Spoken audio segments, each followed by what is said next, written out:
Civic nationalism is dead. I think the lid was put on the coffin recently. I give credit to Steve Laws for this in the debate between Steve Laws and Lawrence Fox. It was a bit frustrating at times because of Lawrence Fox's evasions and quibbling tactics, but I give him credit. He stood on his own ground towards the end and said yes, he'd be 100% happy if Britain became 95% African. So if Africans moved to Britain and Britain became 95% African, as long as those Africans in Britain shared what he called our values, which he defined as freedom of speech and equality before the law. So he was honest about what civic nationalism leads to and can envisage, and so I give him that credit. I give him credit for that. But I think that has put the lid on the debate between ethno-nationalism and civic nationalism. Civic nationalism is dead. Some civic nationalists will continue, I think, for careerist reasons, but the debate is over. And I don't think many people can convince themselves any longer, or any new people can convince themselves and persuade themselves that civic nationalism is going to work. I don't think anyone will have listened to the debate between Steve Laws and Lawrence Fox and moved from a position of ethno-nationalism to civic nationalism. I don't think there's one person would have done that as a result of that debate. I think that debate is over. And that's what anyone who believes in civic nationalism is going to have to come to, that idea that it's okay for Britain to be 95% African as long as this or that value that I like is adhered to. No, that can't be done. So what I think is going to start to take centre stage now is ethno-nationalism. And when you're talking ethno-nationalism, you are talking repatriation. So I think the debate line, the line of disagreement, is now not between civic nationalism and ethno-nationalism. It's within ethno-nationalism, and is specifically about the issue of method. That's the next line of debate, and that the fault line will be, the dividing line will be between people who think that positive methods, i.e. paying people to leave, can work, and people who think that negative methods will have to be relied on, i.e. Making people's lives more and more difficult until people want to leave. That is an ugly debate.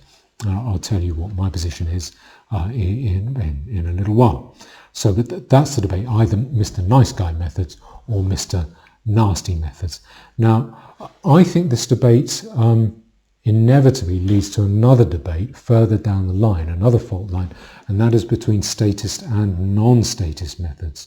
But the reason I think that is because if we conclude that negative repatriation methods are going to have to be used, the state is the wrong instrument for it, because the state is too blunt an implement. It's too violent. Everything it does is done at the point of a truncheon, and that means it's not fine enough, it's not responsive enough, it probably won't succeed, and it will involve excessive violence that people probably won't want to inflict. That's my guess. I think it's just the wrong mechanism. So I think that debate is further down the road, whether we use statist or non-statist methods. But for right now, what I want to look at is the debate between positive and negative methods, Mr. Nice Guy and Mr. Nasty methods, effectively between paying people and making their lives unpleasant. Now, I suspect that positive repatriation methods, paying people to go, I think those are being advocated in part as a comforting, perhaps at best as a comforting fiction, I think at worst as an outright lie, in order to get people on board with the idea of remigration, because negative methods, making people's lives difficult, get out or we'll do something nasty to you, those are really off-putting. They make us look like a bunch of nasty cranks, and so people, it seems like bad PR to talk about those. But I think the hope is that positive methods can work, and then that hope is presented as reality when the evidence points the other way. And I want to go through some of that evidence. Now, I appreciate that what I'm saying will make me even less popular than I already am, because I'll be upsetting fellow ethnats by fouling up the programme. That is not my intention. My intention is to get people, to get us, to see clearly, to look at the problem clearly, and to look at reality clearly with a clear eye early on. And I think if you can look at that old rapist reality clearly in the eye for long enough, then you'll find that reality in fact turns into quite a considerate lover and a friend. But you really have to look at it clearly. That's why I favour telling people the ugly truth early on, so people have that time to get used to gazing at it level in the eye. Now, currently there's quite a lot of talk about how easy it will be to get foreigners to leave our land. All it will take is a little encouragement. It'll just take a little push and people will do it. And in part what people are relying on is paid repatriation programs in other countries, saying other countries have a paid repatriation program, we can do it as well. Now, I've mentioned previously the Danish repatriation program, where people are offered between £10,000 and £12,000 to leave, and but what that secures is numbers in the low hundreds. When I last looked at it a year or two ago, it was the number of people who took it up, the number of foreigners who left and took that money to go was between about 150 and 250, very low numbers. And that's presented as an advert. It shouldn't be. It should be presented as a caution. It shows that paid repatriation doesn't work, if anything. Now, right now, today, the two straws that are being clutched at are firstly Sweden's proposed new plan to pay 350,000 krona to people, up to 350,000 krona to people who leave. I think that probably means for a family. And secondly, the second straw that's being clutched at is a poll showing that young foreigners living in Britain, 66% of them, are actively considering and looking at options to leave the country. Now, in fact, neither of them, I don't think either of these things show what they're being said to show, and neither of them support in any way the idea that positive, Mr. Nice Guy repatriation methods will work, paid repatriation will work. Now, what I want to do is I want to go to, if I look at the Swedish, that Swedish story here, this is info migrants. I don't know what their background is. It seems a reasonably impartial source, but probably not on our side, I would say. Sweden plans to offer increased cash incentives for voluntary returns from 2026. The Swedish government is reportedly planning to pay migrants around 30,000 euros, that's 350,000 krona. That's about 26 to 27,000 pounds to return to their home countries from 2026. The aim is to encourage long-term unemployed or low-income migrants who rely on state benefits to accept financial incentives and leave Sweden. Now, right there, I think that shows that there's a problem with that, because I think people who rely on Swedish welfare benefits, I think those people are some of the least likely to go, because if they've got no skills to offer, maybe they're lazy, maybe they just don't work for some reason or other, they need that welfare. Sweden is a nice place to be compared to Afghanistan or Pakistan or Somalia, but if you behave like that in those countries, you just die, because there aren't the welfare programs over there. So I would have thought, I don't think it's going to work for them. That's my guess. I can't see how it will work for them. And then one thing that caught my eye is this paragraph. Ludvig Aspling from the far right, this shows this info migrants are not on our side, the far right anti-migrant Sweden Democrats Party, which props up the right-wing coalition, told the press that very few people currently use this voluntary return grant, although it has been in force since 1984. Up until now, even today, Sweden has a policy where it will pay you 10,000 krona, or 10,000 for each adult and 5,000 for each child, up to a maximum of 40,000 per family. And what it says here is that's been enforced since 1984. Aspling said that only one person had accepted the money offered by Sweden last year. So the proposal, now I couldn't find anything on the Swedish government's website, not even a press release, nothing about this programme, so I'm just relying on these news reports. But if that's true, one person took up the current option to leave. I think that what Sweden is doing is increasing that tenfold, or 9 times. So it's going from 40,000 krona to 350,000 krona. And so it's increasing it. Let's round it up, say it's increasing it by a factor of 10. So last year, one person left. If you increase the incentive tenfold, does that mean 10 people will leave under that new incentive? Perhaps it will be a tenfold increase will have a 100-fold success rate, so 100 people will leave. I don't think increasing it tenfold will mean that it's 1,000 times more successful. And if it was, it would only mean that 1,000 people go. And I think the numbers that Sweden has to look at repatriating, it would need to be, I think, would have to have a success factor 100,000 times more better than what is currently happening. And I don't think you do that just by increasing that cash incentive 10 times. Now, the next thing, if I go further down, is here, this paragraph. However, last month, a government-appointed inquiry advised the government against increasing the monetary offer, doing this increase from 40,000 to 350,000, saying that they did not think the uptake would justify the increased costs. So they looked at it and said, nah, people aren't going to leave for that amount of money. 26 grand, that's the price of a mid-range new car. It's not going to work. And the public broadcaster, Swedish radio, reported the findings of the inquiry on August 14th, saying that as a result, the investigator did not present a proposal how the amount currently on offer to those undertaking voluntary return could be increased. So they are right. That is a government report which I agree with for once. Okay, now give me a second. Now the second straw that is being clutched at is a survey by a marketing organisation in Britain, saying that 66% of 16 to 34-year-olds among the non-white population want to leave this country, or are thinking about leaving this country.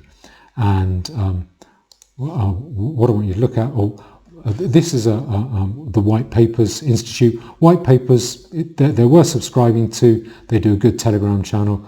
I like them, but I think they're getting taken in by this. I think they're wanting to present it as truth, and I think they're shading it. I do disagree with them here. What I want to do is deal with what they're saying here. Those who want to go a voluntary repatriation from Britain. Now, what they highlight here is that paragraph. The marketing organisation Word on the Curb conducted a survey of over 1,600 non-white people aged 16 to 34 in the United Kingdom, and found that some 66% of them were considering or actively planning to leave the country. The poll also covered the various reasons that these individuals wanted to relocate away from the island nation, etc. So that's that organisation. I'll deal with Word on the Curb in a minute, but this article is largely based upon this idea that 66% of 16 to 34-year-old foreigners want to go. So if I scroll down a bit further, effective repatriation, voluntary repatriation policy. So they deal further with this idea. The data from Word on the Curb indicates that some 1.7 million of the 2.6 million people living in the United Kingdom who fall into the category of non-white, white between the ages of 16 and 34 want to leave the country. They've put that in bold. I think the numbers are higher than that. I suspect that's based on the census figures of 2021, and then just a mathematical calculation. What proportion are 16 to 34-year-olds? I think we've had a huge, since January 2021. We're about 3 years and 9 months, almost 4 years from that. In those 4 years, we had a tidal wave of immigration coming to this country. Also, there's issues of underreporting to the census and plain old lies and illegal immigration. None of that gets reported. So I think the numbers.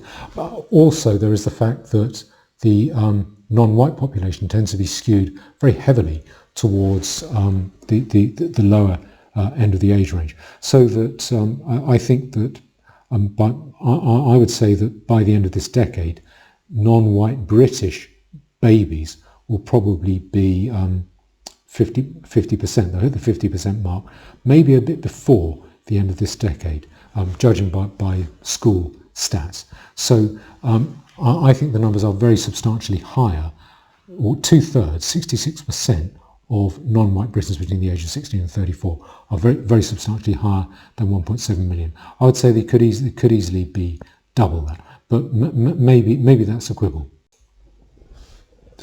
Now, these individuals will require assistance in relocating as well.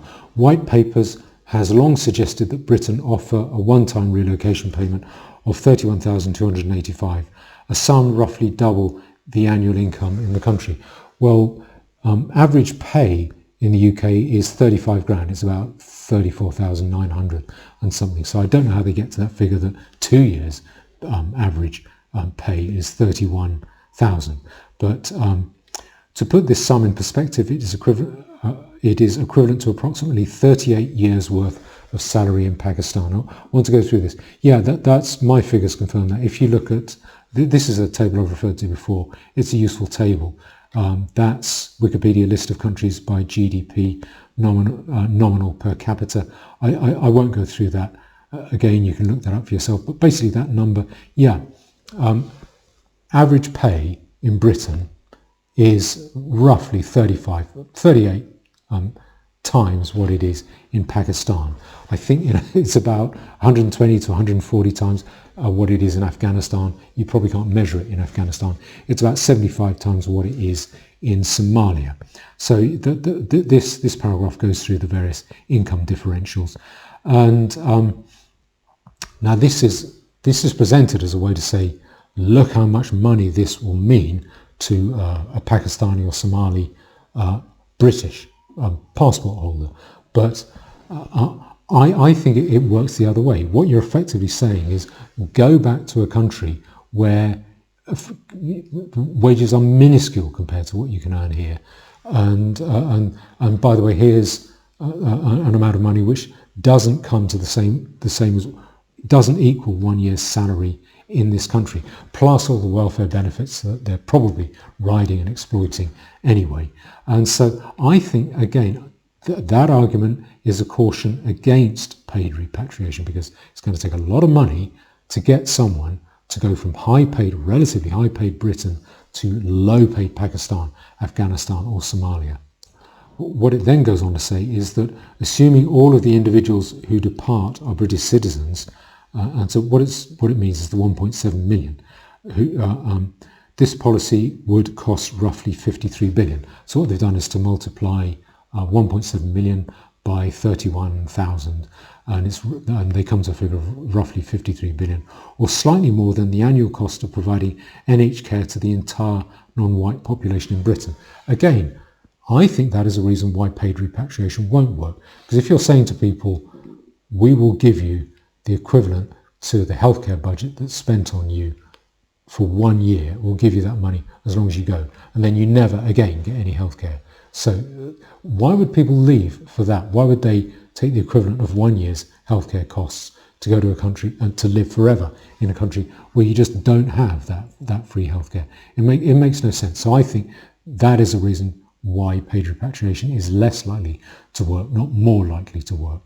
And I think that is what we're looking at. I think we are looking at repatriating people to their ancestral homelands, not to other wealthy, relatively rich European or Western countries, because I think if we got up a policy of repatriation, I think that would probably be part of a Europe-wide or Western world-wide policy of repatriation. So we couldn't say take a bit of money and go to France where the welfare is just as good, or go to Germany, or go to America where things are just as good. Those countries will probably be trying to repatriate foreigners of their own. So the last thing they're going to want is to be a receptacle for people that we no longer want. So I think it will be a question of getting those people to repatriate to effectively to much poorer countries, to their ancestral homelands. And it isn't just about money. There's a lot of other things as well. Things that we take for granted. That's relative law and order. You don't get civil wars. At the moment, we're not known for having civil wars like a lot of those countries have. You don't have gang warfare. You don't have warlordism. You don't have soldiers knocking on your door every other evening demanding money. Corruption, you don't have that here like you have in those countries. Nothing like political oppression. We have health and hygiene here, which are pretty poor. Waste collection is terrible in those countries. And there are loads of, just the ability to walk down the street and know you're safe, or relatively safe, that is worth a lot of money. So there are plenty of other reasons why foreigners will want to stay in this country. And finally, I think that paid repatriation is a counterproductive method because it blunts the motivation to carry out repatriation. It deters English people from doing it. So if you went to the average English person, and currently we are quite decadent, we're going through a very decadent phase, we vote for welfare, we vote to have the economy managed for us, we vote for free stuff. So if you go to the average British person and you say, we can give £31,000 to a foreigner to leave, or we can give you £7,500 grand, I wonder which people would take. I think a lot of people would say, actually, you know, for £7,500 grand, I will put up with having these foreigners in our country. I will look for reasons to say that replacement isn't such a bad thing after all. And that leads to another problem with state repatriation, and that is getting people to vote for it. Currently, there's no sign that people want to vote for it. People consider reform to be extreme. They got plenty of votes, I think 9 million at the last election. We have also voted to reduce immigration at every election since 2005, but we've never voted for repatriation. We vote for welfare, and the idea that welfare is an absolute human right, that is quite valuable to people, and that includes, I think, the idea that it should be made available to everyone regardless of their background. So I think it's unlikely that we'll vote for repatriation. We're much more likely to say, as long as the welfare state keeps going, as long as it keeps ensuring my material survival, I'm willing to take the risks with mass immigration and replacement. So currently I think the idea that we will get a government in place with a landslide victory strong enough to put in place a thoroughgoing, pervasive and hard-hitting policy of paid repatriation, I think that's the stuff of pipe dreams. I just don't think people are going to vote to spend their money that way. And I do, for that reason, I do take issue with some of the wishful thinking that white papers come out with. I think there is quite a lot of that in that article they talk about. They also talk about fertility rate correction. This will be another way to increase the proportion of white people as opposed to non-white people. I assume fertility rate correction, that means paying white people to have babies and taxing non-white people when they have babies. Again, I don't think, as long as we vote for welfare, I think we'll have the principles of welfare, the absolute incontrovertible right to welfare, those the human right ideology behind welfare. That human rights ideology will continue to extend to foreign populations in the UK. Welfare and human rights, they go hand in hand, and that, I think, currently protects foreign populations in our lands. In fact, it enables the minority to be used by the politicians as some kind of weapon against the majority in our own countries. Now, the second thing I want to look at, or the other straw that I think is getting clutched at, is this word on the curb, data, or supposed data, which white papers referred to. And so I want to have a look now at word on the curb. So if I can do this, now this is word on the curb. They're described by white papers rightly, I think, as a marketing organisation, although they are put forward here that they're saying they've conducted an opinion poll. Basically, I don't think they are an opinion polling organisation. So don't curb your enthusiasm. How diversity in data became what we live and breathe. So diversity in data. How impartial is that? That doesn't sound completely impartial to me.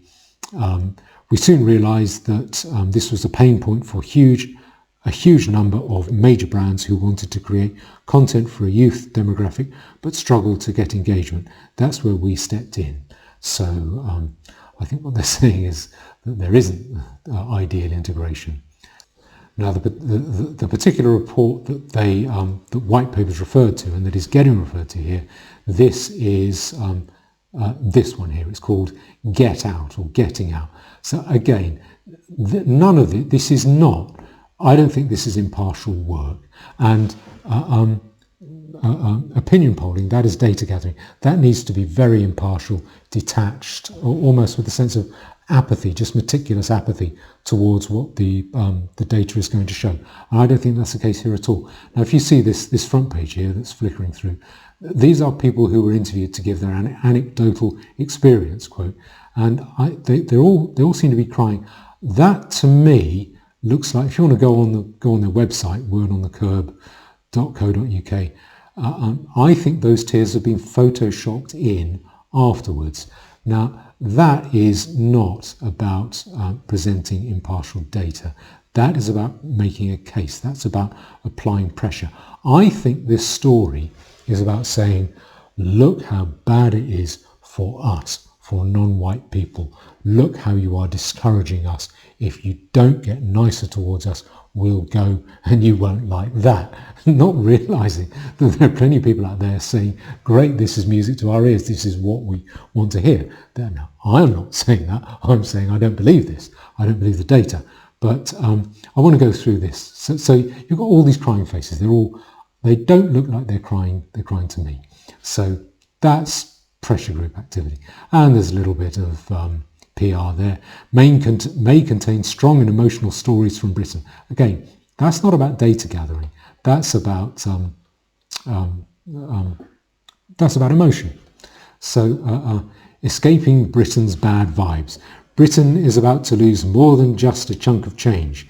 With the immigration election now behind us, I didn't know it was called that, our latest study, Getting Out, surveying over 1,600 16 to 34-year-old minority Brits, reveals that, and then I can't quite show that here, but it's 66% of young first and second generation immigrant Brits are thinking about bailing on the UK. All right, then it goes down. It says 66%, if you can see that, 66% are thinking of leaving, and then it gives the reason. So quality of life, government dissatisfaction, racial inequality, better paid work, economic reform. And then it doesn't say anything about how those numbers were arrived at, how that 66% figure was arrived at. What it then majors on is stories from these individuals. So here's the crying face again. There are 2-minute interviews with each person. And watch the full discussion. Now, I want to read this bit. A highly interactive research methodology. That word, methodology. A highly interactive research methodology paired quantitative work, that means the numbers, with an immersive in-person spectrum game as a means for understanding the anecdotal experiences and stories of a select group of young voters from first and second generation immigrant backgrounds. Now that word methodology, I'm not a pollster, I'm not a statistician, but my understanding is you shouldn't trump, or you should be very wary of opinion polling that isn't presented with a statement of methodology. And what they're talking about here, their methodology, really they're talking about the methodology for gathering the anecdotal experiences. I have not been able to find anything about the methodology for establishing that 66% figure. And what what I did was to, hold on, bear with me. I even Googled for it. So word on the curb, methodologies, plural. It looks like there aren't many great matches for your search. So I did a search for word on the curb methodology, singular. And the only result that came up on that website that I could find anyway was that web page that I'm referring to here. So I want to go back. So there what you have is a lot of is interviews with people saying why they don't really want to live in Britain anymore. And then after that, hear from those who got out. And so the next bit is where you hear from people who got out. And they're all basically I think all of them saying, I'm glad I got out. It was the right thing. I'm happier now. I'm better off. And I would advise other people to bite the bullet. That's basically what it's saying. That is not impartial data. I don't think that is impartial data gathering. I think that is about making a case, making a point, applying pressure. I think that is advocacy on behalf of non-white people in Britain, young non-white people, saying be nicer. You, government, you, the state, adopt policies that are nicer to us, young non-white people. Now, I did download their report. I'm not showing it here. There might be some copyright issues involved. I don't think it says an awful lot more than was said on that webpage that I've just shown you. But you can download it. If you go to that webpage, that Get Out webpage there, if I just show you that again, hold on. There is a link to download it. You can do it yourself.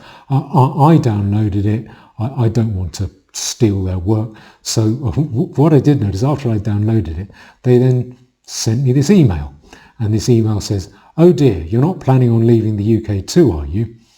So you've only gone and downloaded Getting Out. Well, we think you'll find it an interesting read.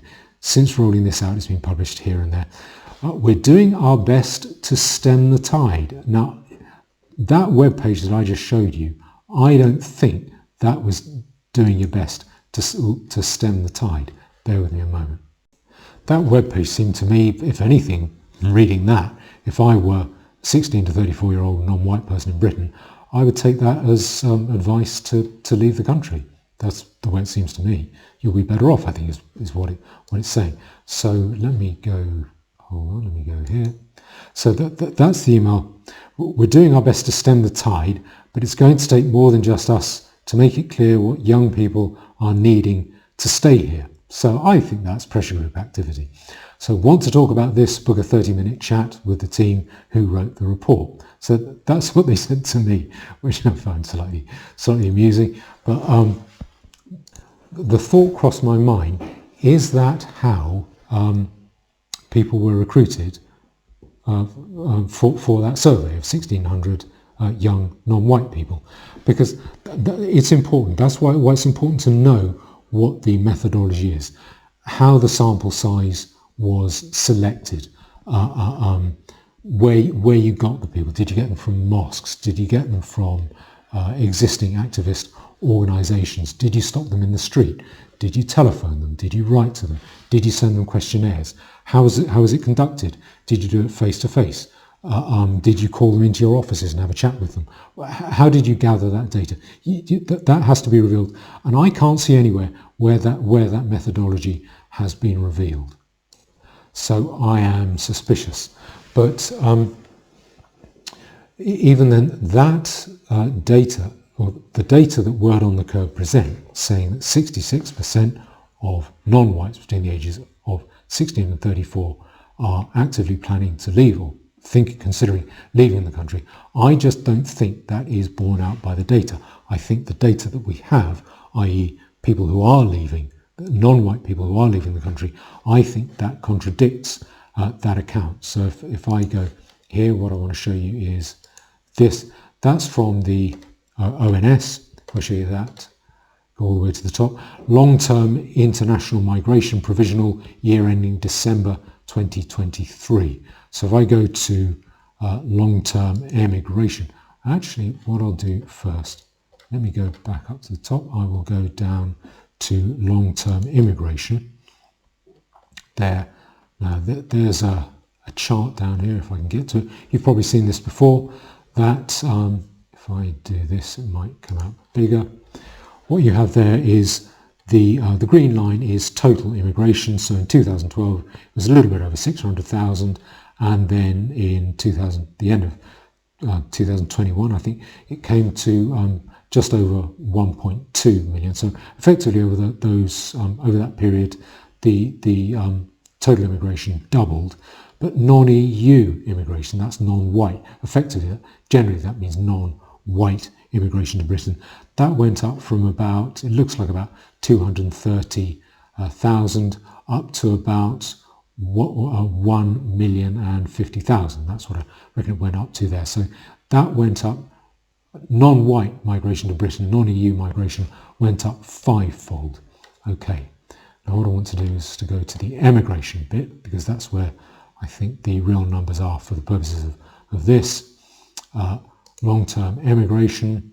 So if I go down to this table, if you can see that, again, the total is that green line.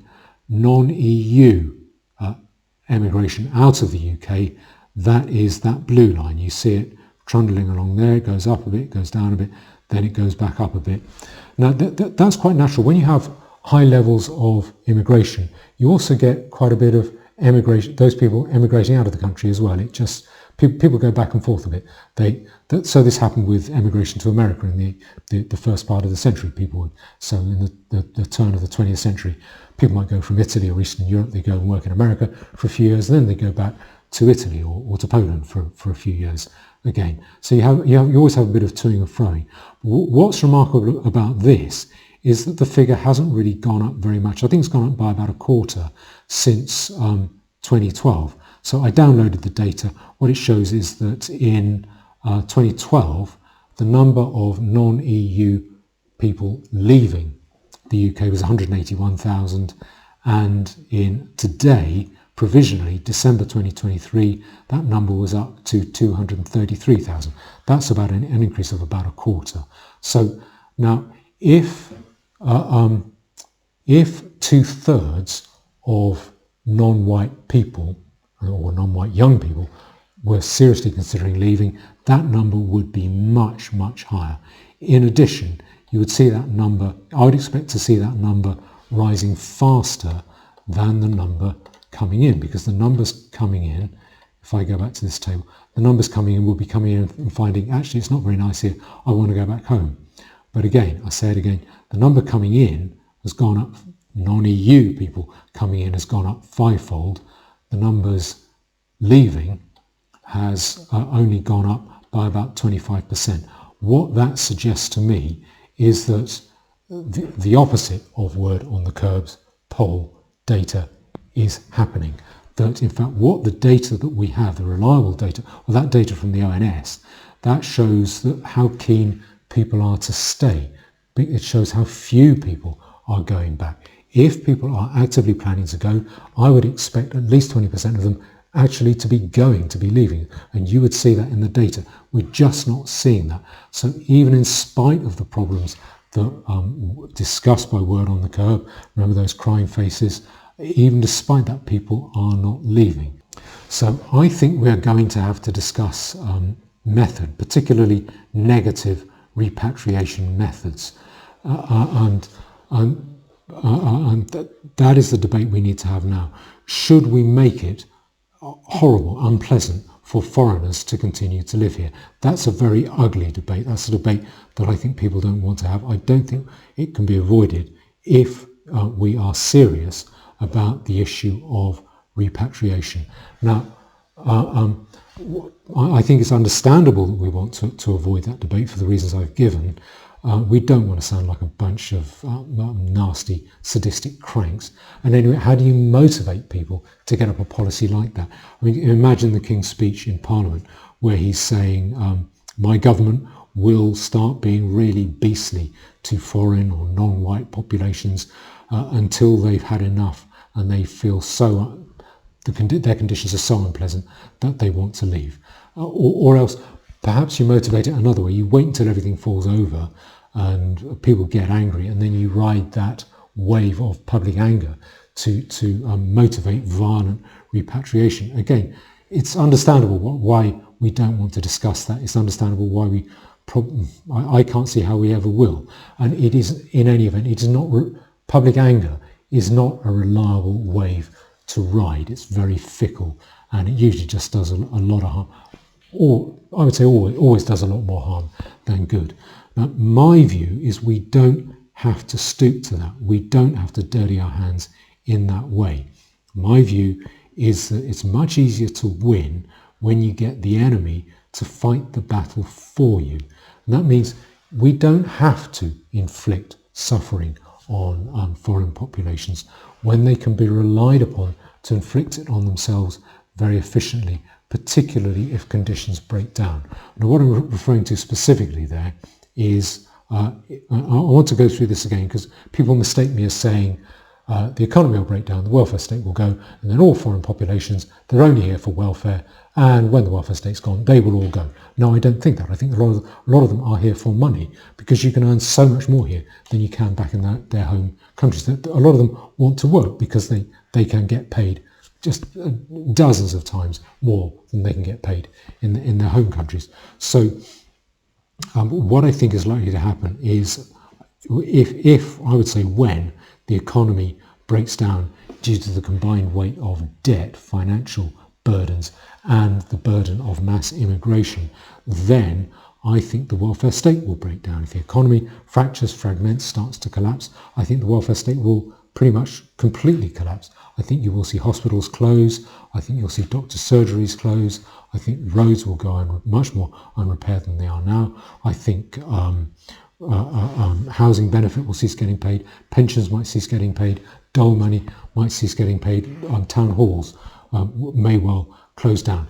When that happens, when the welfare state goes, I think we will stop giving authority to the state.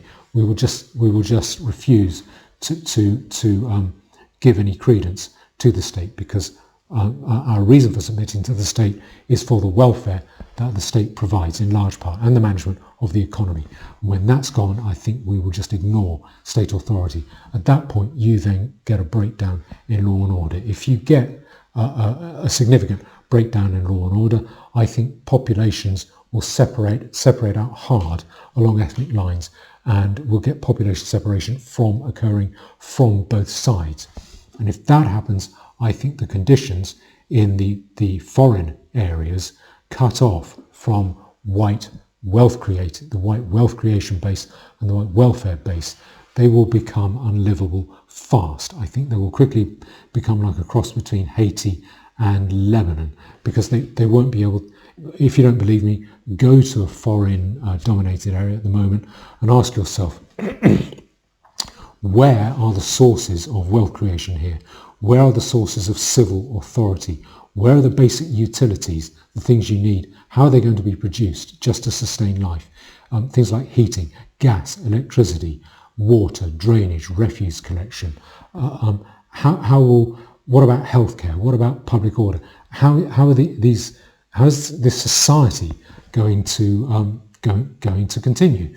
And I think the answer is it won't.